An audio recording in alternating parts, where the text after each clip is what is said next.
तो पूरे हिंदुस्तान के अंदर अगर 140 करोड़ लोग हैं, पूरे हिंदुस्तान के अंदर 140 करोड़, उसमें से 83 करोड़ लोग ऐसे हैं जो वोट देने के लायक हैं। 83 करोड़ लोग कौन है जो वोट देने के लायक हैं। लेकिन जब 2019 का इलेक्शन हुआ, इलेक्शन के बाद काउंट किएगा कितने लोगों ने वोट दिया है, तो मालूम हुआ कि सिर्फ 55 करोड़ लोगों ने वोट दिया।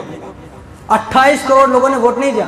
28 करोड़ अगर वोट देते तो 2019 के बाद 2019 के इलेक्शन कमीशन की रिपोर्ट है कि अगर हिंदुस्तान के अंदर 20 करोड़ मुसलमान है, मुसलमान तो ज़्यादा हैं लेकिन ये उनकी रिपोर्ट है कि अगर हिंदुस्तान के अंदर 20 करोड़ मुसलमान है तो उन 20 करोड़ मुसलमानों में से 11 करोड़ मुसलमान ऐसे हैं जो बालिग हैं, वोट डाल सकते हैं, वोट डाल सकते हैं। लेकिन जब 2019 के बाद ये देखा गया, जब इनकी हुकूमत आई, देखा गया कि उन 11 करोड़ लोगों में से सिर्फ 7 करोड़ मुसलमानों ने वोट दिया, 4 करोड़ मुसलमानों ने वोट ही नहीं दिया।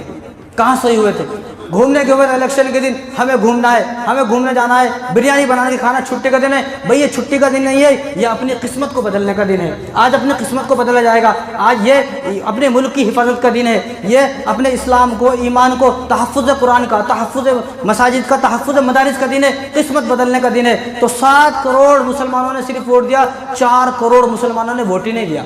आज भी कितने लोग ऐसे हैं कि जिनके वोटर आईडी कार्ड बने हुए नहीं है। तो अब 30 तारीख को तेलंगाना में इलेक्शन है। ये बातें जो बताई गई हैं ये कोई सियासी बातें, पॉलिटिक्स की बातें वो सब नहीं है, ये अपने मुल्क की हिफाजत की बातें हैं। जिस तरह हर आदमी अपनी बीवी बच्चों की इज्जतों को बचाने की कोशिश करता है, इसी तरह अपने मुल्क को बचाने की भी कोशिश तमाम मुसलमानों को करना है। तो 30 तारीख को जो इलेक्शन आने वाला है, अपने बड़ों से मशवरा करें कि किसको वोट देना है। वो अलग बात है, किसको देना वो आपकी मर्जी है, हमें तो सिर्फ ये बताना है कि आपको वोट देना है। आप किसको देंगे ये आपकी मर्जी है। लेकिन 30 तारीख को हर मुसलमान को सबसे पहले, जिस तरह ईद के दिन सुबह उठते हैं, ईदगाह जाते हैं, तैयारी करते हैं, नहाते धोते, इसी तरह जिस तरह ईद के दिन उठते हैं, तैयारी करते हैं, इसी तरह आप तैयारी करके सबसे पहले जो है अपना वोट डालने पहुंचे। मैं यहाँ पर 2-3 मसले बता देता हूँ। अगर कोई औरत इद्दत में है तो उसके लिए भी ये ज़रूरी है कि वो पहले वोट दे। इद्दत के अंदर भी उलमाओं ने लिखा है कि इद्दत के अंदर कोई औरत बैठी हुई है, वो अपनी इद्दत से उठकर वोट दे और वहाँ से आने के बाद इद्दत में बैठे। इस तरह कोई आदमी रमज़ान में अगर इलेक्शन आ गया, कोई आदमी एतकाफ़ में बैठा हुआ है तो एतकाफ़ में से उठने के जाए और वोट देकर आए। इद्दत वाली हो, एतकाफ़ वाला हो, इनको इस तरह कोई बीमार है, बीमार आदमी का तो ये कानून है, कोई आदमी बीमार नहीं जा सकता तो उनको अपने पास बुलाकर वोट दे सकता है। कितना आसान है, कितना आसान है वोट देना।